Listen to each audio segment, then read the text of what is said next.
works today and what we fine tune and prioritize for efficiency today is not necessarily, and actually hopefully, where we're going to be in 6 months or a year. And part of the, I think, success of a fast growing company is being able to observe those things and acknowledge them and actually make those reactionary decisions. And ideally, you're a little proactive.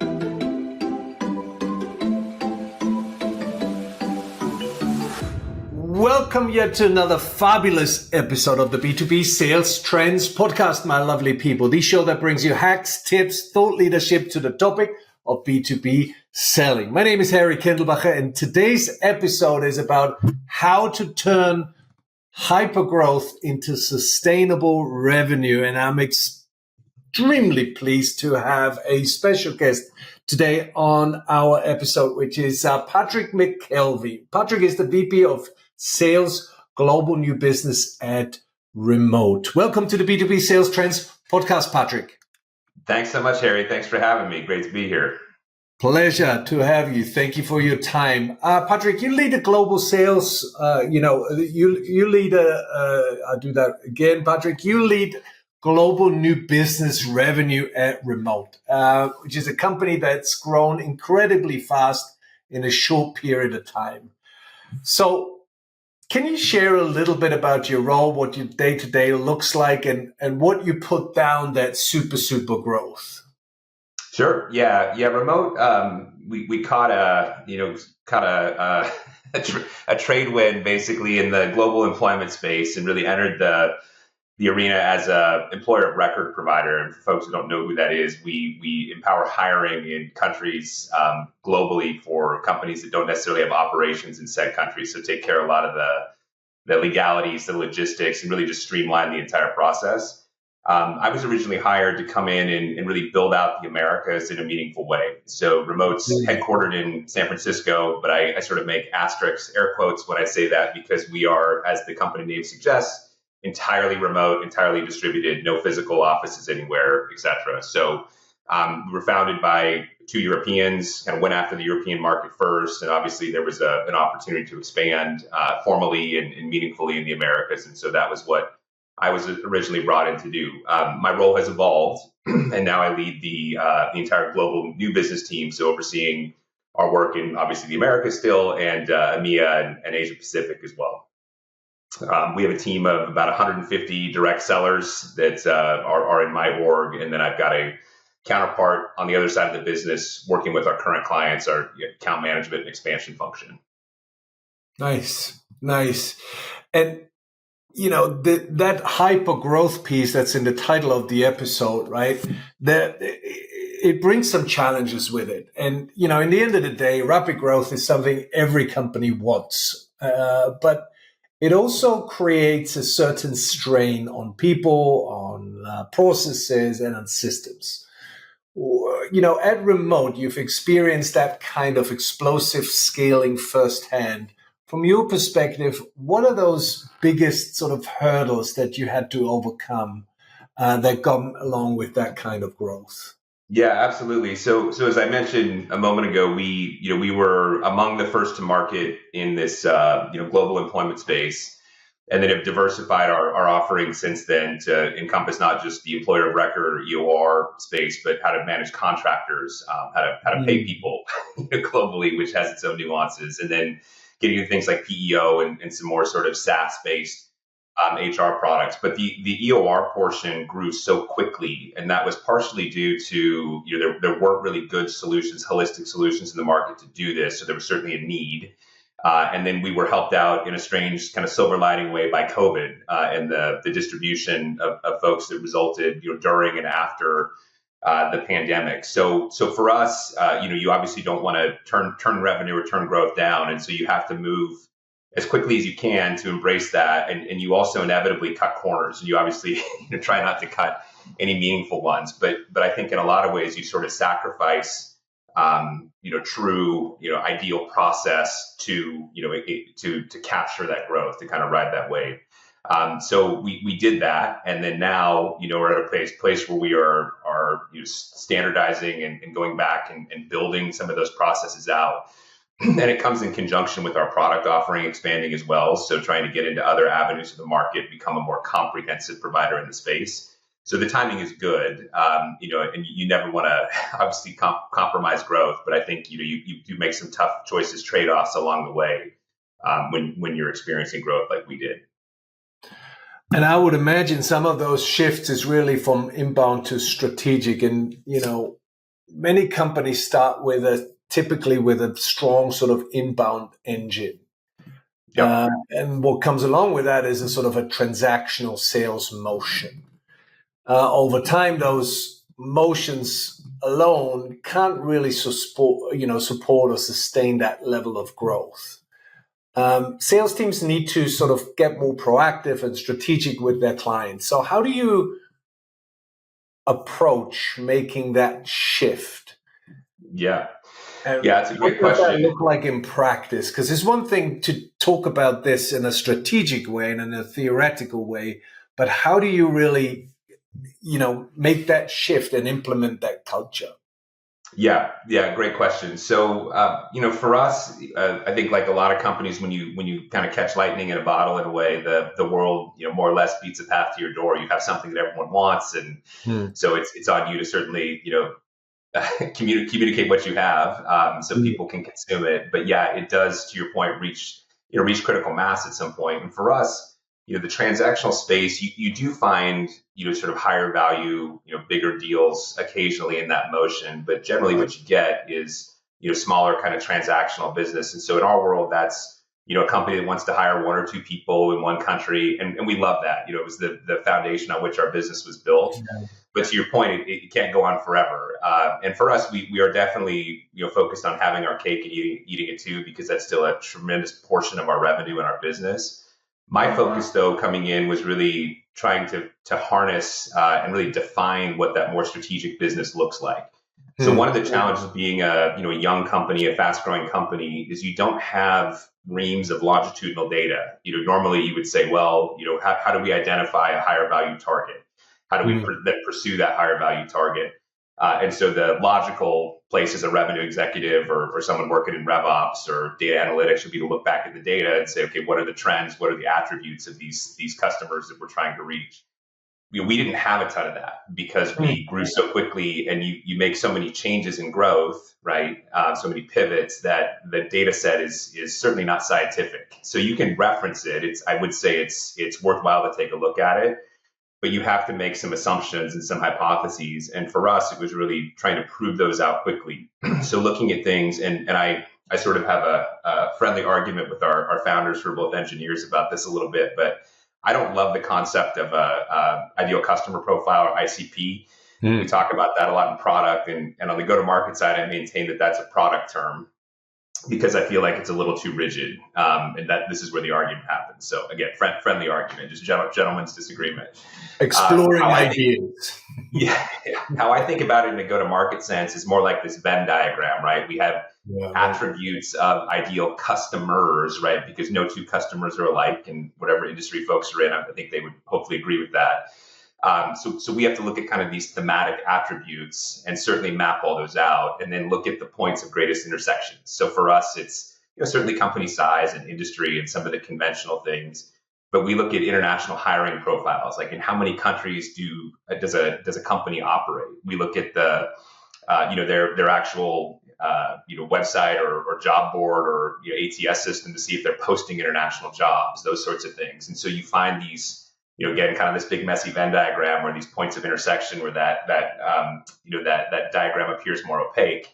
I think the other thing it does is allows you to be a little more nimble, because you may initially hypothesize that you've got the ideal variables and find out when you pressure test these, your SDRs, go out in the world, or your A/B testing, marketing, that sort of thing, or even your sales folks getting on the phone. It's like, yikes, that's not it. And so it makes you a little bit more agile and nimble to be able to adjust those metrics on the fly as you grow. Yeah. And I find there is typically sort of a fine balance or even a little bit of tension between sort of protecting the more transactional side of the business that sort of pays the bills and keeps the lights on and so forth, and building really capabilities to win larger, more complex deals. Because, that's where obviously some good revenue is hidden there too. How do you strike that balance at remote, and how do you determine where to focus your people and your resources? Yeah, it's a great question, and that's something that we definitely been through, and in ways are still leaning into and growing and evolving.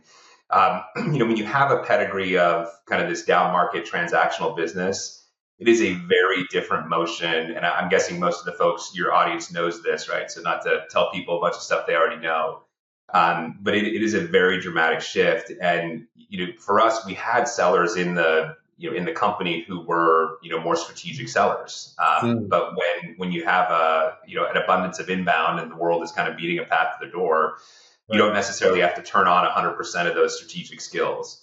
So I think the first thing is defining the market. What do these targets look like for us, and making sure that we're approaching the right targets. And from a sales skills perspective, it's really assessing your talent. It's kind of a boring answer, but figuring out who has the capability to go sell strategically.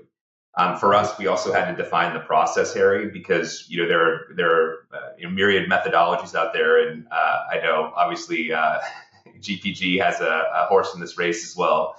But you can use a sales methodology, and we're a med pick shop, but pick your framework du jour, and then figuring out how to really implement that and align it more to strategic opportunities.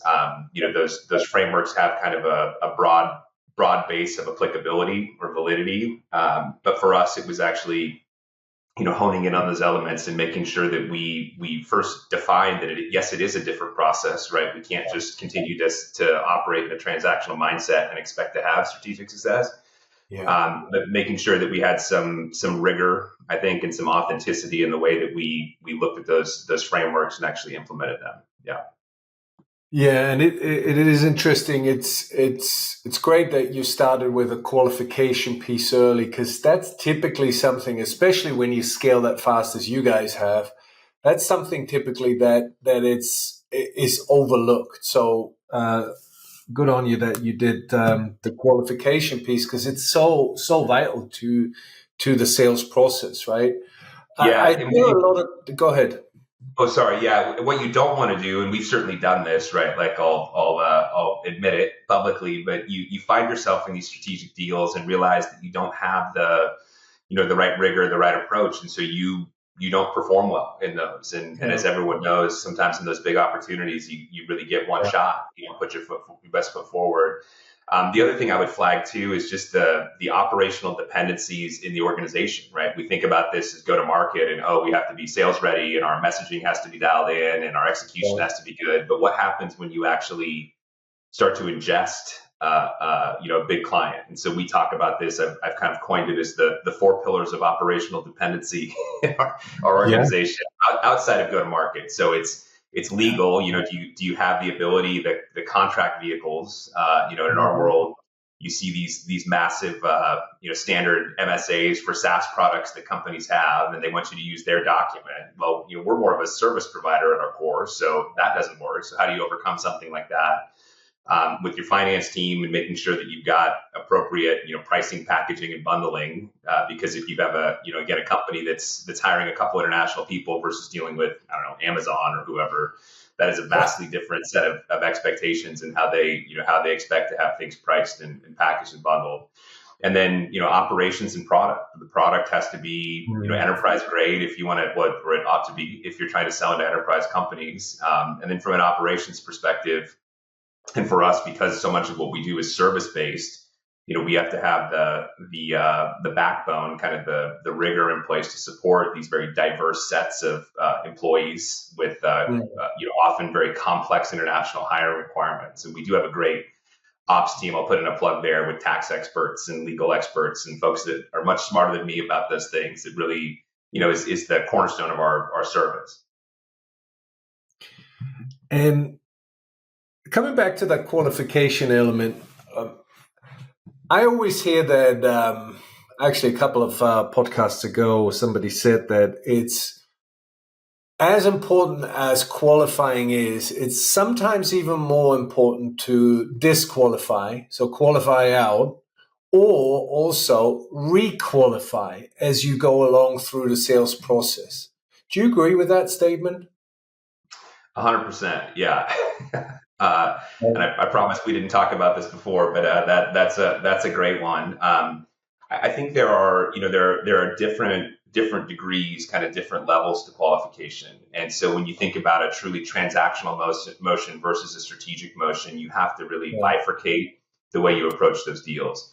To me, the transactional side, I view it, I have this visual of like an assembly line. I think of like old cartoons, and you've got somebody like all the parts are going by on the conveyor belt, and they're throwing out the bad ones, right, and letting the good ones go. So what I mean by that is it's an efficiency game, right? You're trying to qualify as rapidly as you can and consume, the most, the majority of that business, the greatest amount of that business that you can get.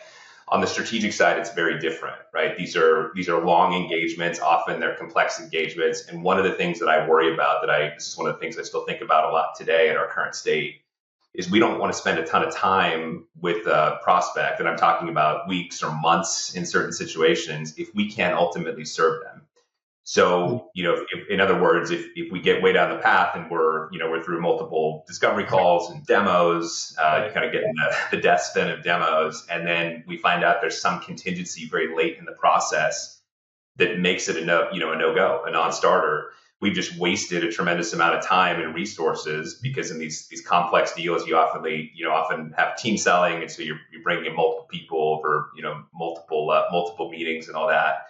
Whereas that time, that effort could have been expended on something that was much more in line with something we could serve. So 100%, and still something, especially as we continue to add to our offering and our platform. I think we're thinking about a lot, because our scope often increases really broadly, and we need to make sure that we're really tight in terms of the problems we can solve, right, and the solutions we align to those problems. Yeah, interesting. And of course, it's all about really, with that great growth that you have experienced, it's all, obviously talent is key for that strategy, right? And these strategies and processes only really work if your people can execute them.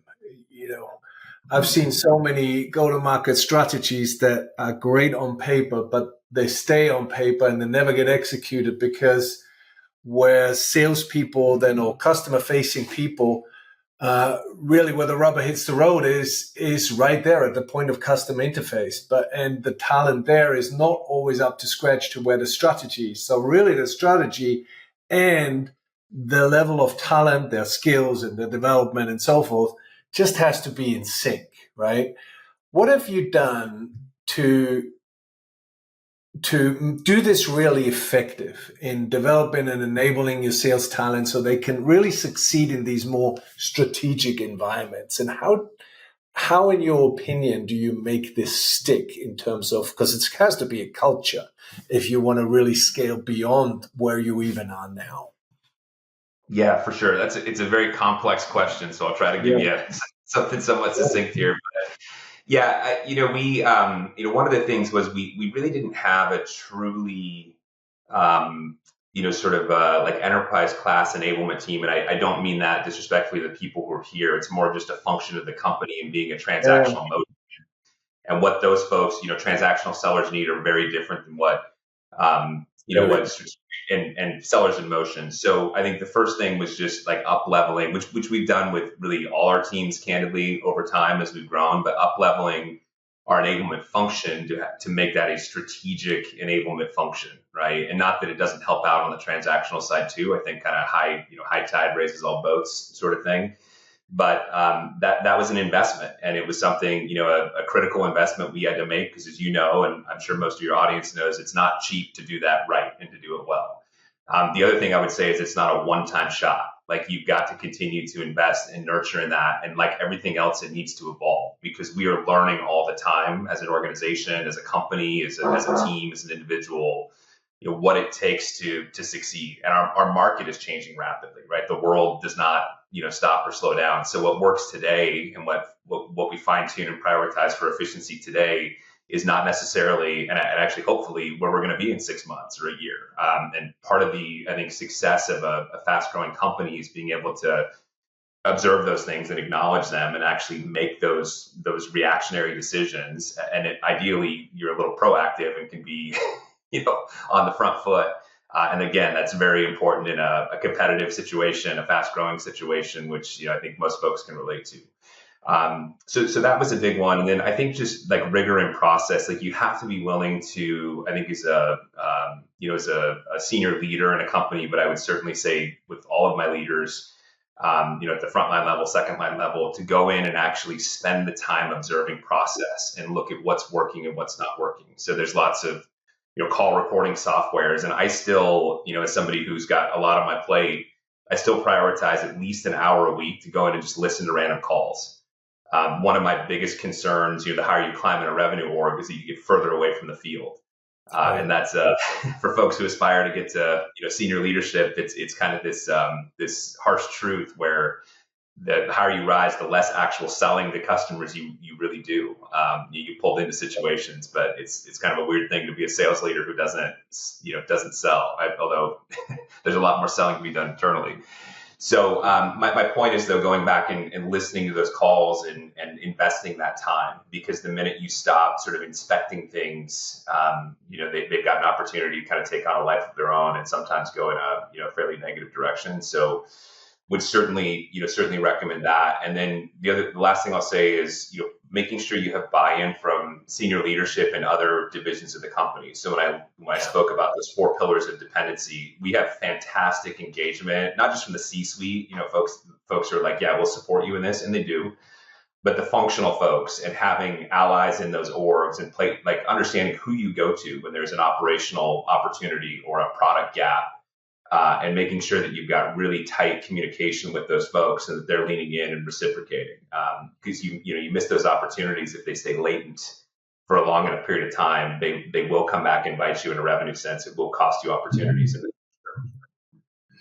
future. Sometimes collaborating internally with where you are in your journey is almost as important as having communication with your clients, to really make sure you are aligned to really serve the customers and prospects as a team. And that everybody has a different agenda these days, right? So how do we get everybody to contribute to the overall business purpose versus focusing on their own agenda? So how do we collaborate internally? Sometimes comes critical or sometimes becomes critical, shall I say, in that process of getting that next level of scale.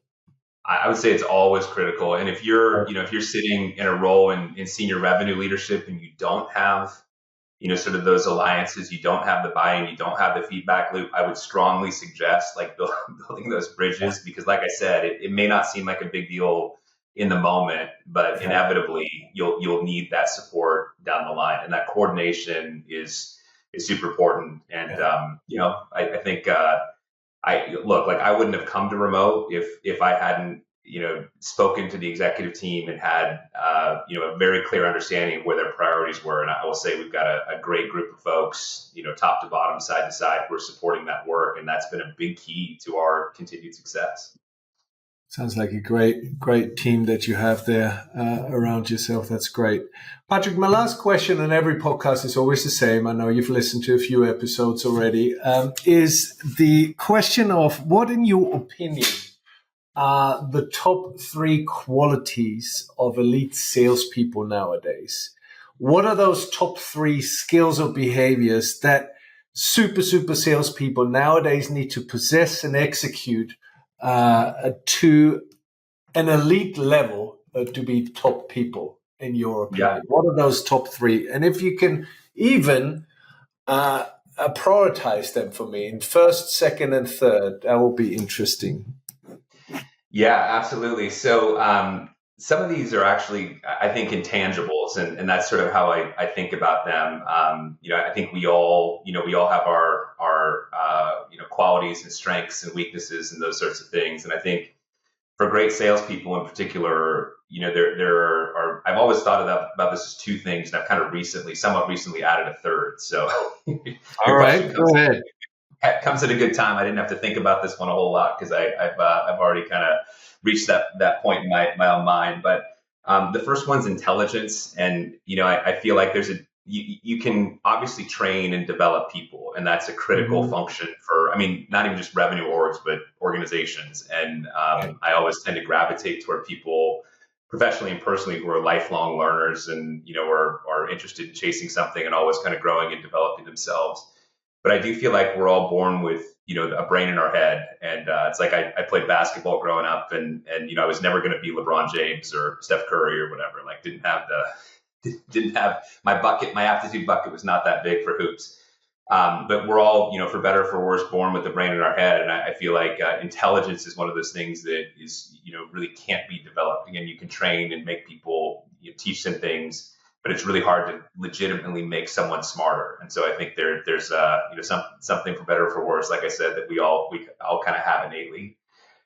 So that's a big one. The other key for me, and you could argue that this is an intangible as well, but I've seen people, turn the corner, kind of flip the switch on this one. And that's motivation. Sales is it's beautiful in its simplicity in some cases, right, Harry, where like we have a clear revenue target, success or failure are very clearly defined. You could look at that the other way too and say, hey, maybe that's a little rigid. But it's a tough job. We get told no a lot more than we get told yes. And I think about this with our business development teams who hear no an awful lot more than they hear yes. And so to have that drive and that persistence, that grit to overcome and succeed is super important. And of course we can dangle, comp plans and spiffs and President's Club and all this stuff in front of people. And sales folks are, all coin operated to a degree, right? There's a reason we choose this profession. But, are you motivated to wake up every morning and sit down at your desk and do the things that need to be done for you to be successful? And I think that is super important, and especially in a distributed and a remote environment. And again, like we are completely remote, distributed, no offices. So that self-starting motivation, I think, is very critical when it's just you. You gotta turn on the laptop and get things done. And the third one, kind of a tip of the cap to Ted Lasso, is the be curious thing is curiosity. And this one is really codified for me since coming to remote because of the rapid pace of growth and all the change, internally, but also how quickly our market is growing externally. And you have to be, inquisitive person who's always looking at your business, looking at your company, looking at the world in an inquisitive way and saying, why do things work this way? Or why did we reach that outcome positively or negatively, right? Positive stuff, we want to do more of that. Like what made us successful here? Negatively, like we got to change something if we're going to adapt and do better the next time around. And I think the quicker you're growing and the more rapidly, your industry is changing, the world is changing, the higher priority that one becomes. So I know I spoke of it third, but I would almost put that one first. And I think it's true outside of go-to-market roles as well. I see this a ton with like our product teams and genuinely wanting to invest and make our products better, make them more consumable, add utility to them. So I think that's, broadly applicable, go-to-market and otherwise.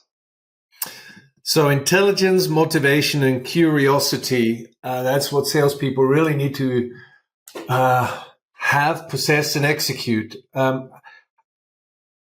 Obviously, you need to hire good people. Are you hiring according to those three elements? And any tips you can share with other sales leaders on how you do that best? Yeah, that's a great question. Yeah, so I definitely coach all of our internal teams, anyone who's a hiring manager on this, and actually working with our talent acquisition team on those. And they're admittedly hard to quantify, right? Yeah, but I think that when I get on the phone with someone in an interview context, these are the things that I'm really digging into, and some of it is if you have a 30-minute call schedule, it's hard to get to the bottom of some of these things. But I tend to ask questions that are a little bit more indirect in an interview situation, because I can go on your LinkedIn and see all your accolades and President's Club stuff, and you could honestly fudge those a little bit. So I would say I prioritize those things a little less, the quantitative elements, and I really look at the qualitative elements. And we built some of these things too into our internal performance review processes, which have evolved significantly in the 22 months that I've been here. We're also using that performance rubric more and more in the hiring process, which kind of makes sense if you think about it. But a lot of companies don't do this, and we weren't doing a ton of it when I started. But if you're defining what success looks like for your sales team internally, shouldn't you use those same criteria to evaluate external talent when you're considering bringing them into the org? Yeah, right. Exactly. Patrick, thank you. I know our listeners very much appreciate your insights and thought leadership on the topic. We really appreciate you, and thank you for taking the time. My sincere pleasure. Thanks for having me, Harry. My lovely people, you have 2 calls to actions. First of all, think about what Patrick said about the top 3 things. Think about your intelligence piece. Think about have that grit and motivation piece. It has come up a lot. So how do you get that motivation, that daily motivation to really drive these sales conversations and these results, as well as curiosity, how you really dig into the customer's needs, not what they want, but really what they need, and get focused on practicing some of these elements effectively. 2 calls to action for you. Go to the b2bsalestrends.com site, subscribe and share this episode or other episodes with people who you think this is applicable to, and the great wisdom of Patrick is helping those people, as well as go to globalperformancegroup.com. Check out our new website, I believe is out there now. So that's really good. So until the next episode, my lovely people, look after yourself, look after your loved ones, and of course, your B2B customers. Thank you. Bye-bye.